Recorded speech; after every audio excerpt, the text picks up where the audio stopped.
Em 1855, um médico britânico conhecido como Thomas Addison descreveu uma síndrome associada à insuficiência da glândula adrenal em seres humanos, que mais tarde ficou conhecida como doença de Addison ou hipoadrenocorticismo.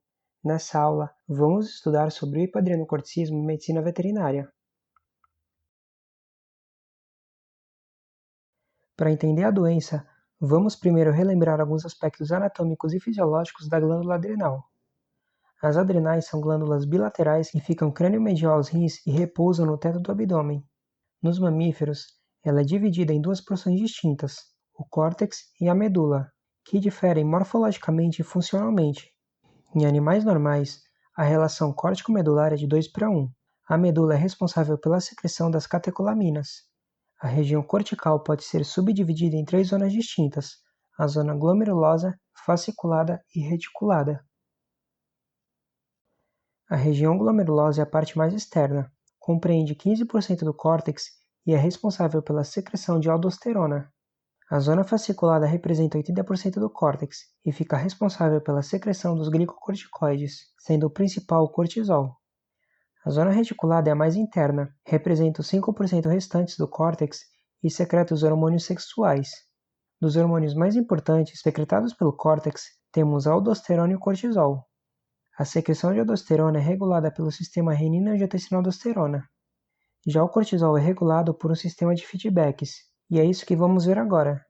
Outra coisa importantíssima é o seu like nesse vídeo, porque isso ajuda demais o canal e incentiva a trazer vídeos novos. Então clica aí no gostei para fortalecer. Para que a liberação de cortisol ocorra, o organismo possui um sistema de feedbacks para regular a secreção, o eixo hipotálamo-hipófise adrenal.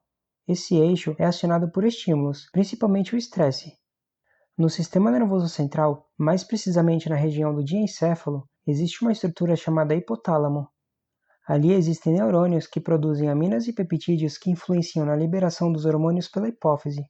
A hipófise, por sua vez, é dividida em duas partes, a neurohipófise e a adenohipófise. Ambas as partes são responsáveis pela secreção de inúmeros hormônios.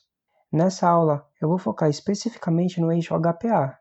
E se você quiser saber mais sobre a fisiologia do sistema endócrino, eu vou deixar uma playlist nos cards acima para você conferir. A comunicação entre o hipotálamo e a hipófise se dá por uma rede de capilares que forma o sistema porta-hipofisário. E dessa forma, substâncias que são secretadas pelo hipotálamo caem no sistema porta e são levadas até a hipófise.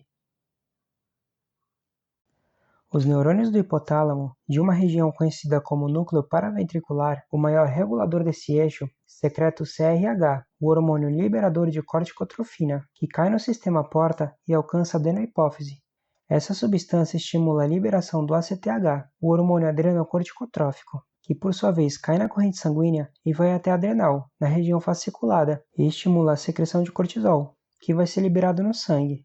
Quando os níveis de cortisol se elevam em determinada quantidade, ele vai até a hipotálamo e hipófise e inibe a secreção de CRH a nível do hipotálamo e de ACTH a nível da hipófise, e esse mecanismo vai diminuir os níveis de cortisol no sangue. Esse é o sistema de feedback negativo que impede a hipersecreção de cortisol. E esse mesmo raciocínio se aplica a outros hormônios também, como por exemplo os hormônios tiroidianos. Saber esse eixo é essencial para entender o princípio dos testes para diagnóstico da doença. A secreção de CRH e ACTH é pulsátil, tanto em cães normais quanto doentes, e por isso, os níveis de cortisol nesses animais flutuam durante todo o dia. Fisiologicamente, o cortisol cuida do metabolismo de proteínas, lipídios e carboidratos. Ele promove sensação de bem-estar, estimula o apetite e influencia no sistema cardiovascular, já que é responsável por aumentar a sensibilidade vascular às catecolaminas. Na ausência de cortisol, essas funções são alteradas. A aldosterona, que é um mineralocorticoide, cuida da homeostase do sódio, cloreto, potássio e água. A ação dela é principalmente nos rins, lá nos ductos coletores, onde promove o aumento da reabsorção de sódio e, consequentemente, a reabsorção de cloreto e água, e aumento da excreção de potássio. O sódio também favorece a excreção de íons H+. Na ausência de aldosterona, o animal perde eletrólitos e água pela urina, e pode reter íons H+ no sangue. Além de agir nos rins, também age no intestino, principalmente a nível de cólon, absorvendo mais sódio. O hipoadrenocorticismo é uma endocrinopatia de baixa incidência, caracterizada por baixos níveis de glicocorticoides ou mineralocorticoides no sangue. As fêmeas são as mais afetadas, representando até 70% dos casos. Animais castrados, tanto fêmea quanto machos, são 3 vezes mais afetados, e a idade varia de 1 a 14 anos, sendo mais frequente em cães jovens. Algumas raças como Rottweiler e Poodle Standard são mais afetadas. De acordo com a origem, podemos dividir o distúrbio em primário e secundário. O primário ainda pode ser subdividido em clássico e atípico. Antes de continuar, eu gostaria de pedir para você deixar o like nesse vídeo, porque dessa forma você contribui para o crescimento do canal e me incentiva a trazer mais conteúdos. Vamos começar pelo primário clássico. Aqui ocorre destruição imunomediada do córtex adrenal, então elas não são capazes de sintetizar os glicocorticoides e nem os mineralocorticoides. Mas também existem outras causas menos comuns, como infiltração neoplásica, doenças granulomatosas, hemorragias por coagulopatias e a forma iatrogênica. Na forma iatrogênica, temos 3 causas principais, que são a suspensão súbita do uso crônico de glicocorticoides, a adrenalectomia e a administração de drogas para tratamento da doença de Cushing. O primário atípico representa cerca de 10% dos casos. Aqui, a destruição é apenas da camada reticulada e fasciculada, ou seja, ocorre deficiência apenas de glicocorticoides, e como a camada glomerulosa fica intacta, a produção de mineralocorticoides fica normal. E já que não há deficiência de mineralocorticoides, inicialmente o animal não desenvolve anormalidades eletrolíticas, como vamos ver adiante. Porém, conforme a doença evolui, o animal pode começar a apresentar distúrbios eletrolíticos. No hipodreno secundário, que é o menos frequente, ocorre alguma anormalidade no hipotálamo ou na hipófise, que por sua vez ocasiona diminuição de CRH ou ACTH, e que por consequência também gera diminuição de cortisol, já que ambas as adrenais ficam atrofiadas. A produção de aldosterona fica normal, porque a glomerulosa não é afetada. Essas alterações na hipófise e hipotálamo podem ser decorrentes de neoplasias ou até mesmo processos inflamatórios ou traumáticos. As manifestações clínicas do hipodreno podem ser intermitentes e nem sempre são notadas pelo proprietário. Além disso, os sinais são inespecíficos e podem ser confundidos com doenças renais, gastrointestinais ou até mesmo doenças infecciosas. Essas manifestações são resultado da deficiência de glicocorticoides e de mineralocorticoides. A ausência de aldosterona faz com que o sódio, o cloreto e a água não sejam absorvidos no trato gastrointestinal, e isso faz com que os animais tenham diarreia e vômito. Normalmente, esses sintomas são responsivos ao tratamento com fluidoterapia, quando ocorre reposição daquilo que foi perdido, mas eles recidivam após dias ou semanas. A falta de cortisol também influencia nesses sintomas, já que ele mantém a integridade da mucosa gastrointestinal. E além disso, a falta da ação de aldosterona sobre os rins prejudica a reabsorção de sódio e cloreto, e consequentemente de água, e por conta disso, esses elementos são perdidos intensamente pela urina, levando o animal a ter poliúria e polidipsia compensatória. O aumento da excreção de sódio faz com que os íons H+ fiquem retidos no sangue, o que leva o animal a ter acidose metabólica. Um outro elemento que também fica retido é o potássio, levando a alterações cardíacas. A falta de cortisol leva o animal a desenvolver fraqueza muscular, letargia e anorexia. No exame físico, os animais podem estar desidratados pela perda de líquidos. Podemos observar bradicardia e pulso fraco, ou seja, baixa de pressão arterial. Essas alterações ocorrem por 2 motivos. A falta de cortisol diminui a sensibilidade vascular às catecolaminas, então os vasos não respondem com eficiência à ação da adrenalina.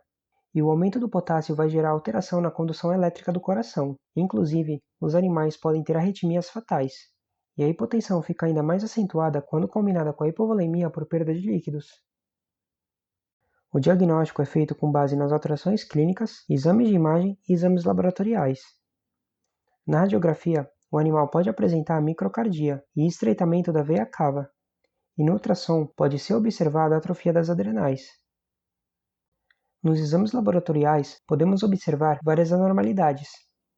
No hemograma, o animal pode ter anemia arregenerativa por conta da falta de estímulo hormonal para a produção de eritrócitos. No leucograma, pode ocorrer linfocitose e eosinofilia. Isso é o inverso do que acontece com os animais com hiperadrenocorticismo e na maioria das doenças sistêmicas, onde observamos o leucograma estresse. No exame bioquímico, podemos observar azotemia pré-renal como resultado da hipovolemia. Pode acontecer hipoglicemia por conta da diminuição da gliconeogênese e da glicogenólise, hipoalbuminemia pela perda de proteínas no trato gastrointestinal e também aumento de FA-ILT e hipocolesterolemia, porque esses animais também podem ter doença hepática secundária ao hipoadreno, e isso acontece pela má perfusão tecidual. As alterações eletrolíticas desses animais são importantes. A deficiência de aldosterona gera hiponatremia, hipocloremia e hiperpotassemia. Essas alterações eletrolíticas são clássicas do hipoadreno. A urina desses animais pode ter densidade aumentada, tendo em vista que os eletrólitos são intensamente perdidos pela urina. Mas a perda de sódio também pode gerar diminuição da tonicidade medular. Em alguns animais podem ter isostenúria.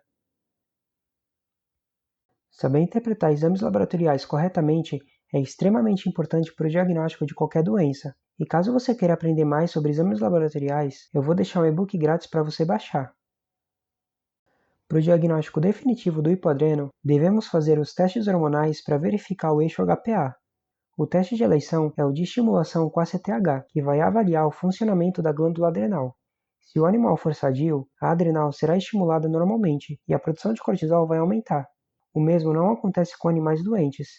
Mas esse teste não é capaz de diferenciar o hipoadreno primário do secundário, porque em ambos os casos o cortisol estará baixo ao estimular com ACTH. A diferenciação pode ser feita observando os distúrbios eletrolíticos, já que no secundário não há alteração de eletrólitos. E a outra opção é mensurar o ACTH endógeno. No primário, o eixo não é inibido, então o ACTH estará alto. Já no secundário, ele estará baixo, porque a secreção não ocorre. Mas esse teste não é feito de rotina normalmente. Esse foi um resumo do hipoadreno em cães. Essa aula vai ficar por aqui. Até a próxima. Valeu!